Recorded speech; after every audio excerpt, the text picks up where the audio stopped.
SolveYourTech.com, your source for how-to guides and tutorials. Welcome to our video about how to turn off an iPhone 11. If this guide helps you out, then please consider subscribing and liking this video. There's two different ways that you can turn off your iPhone 11. The first option involves pressing a couple of the buttons on the side of the device. You can do this by pressing and holding the volume up button and the side button at the same time. It looks like this. Now eventually you're going to see this screen, and then you would just need to drag this slider to the right to turn off the phone. The second option that you have for turning off your iPhone 11 is through the settings menu. So to try this, you can open the settings app.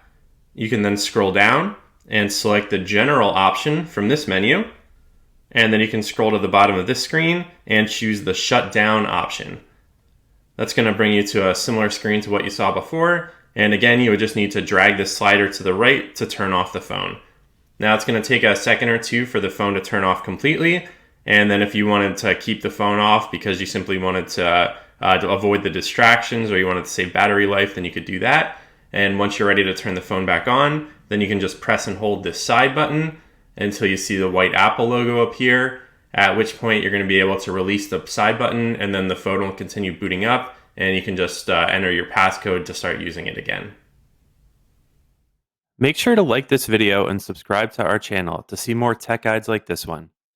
For additional information on this topic and to read the entire article, click the link in the description to visit solveyourtech.com.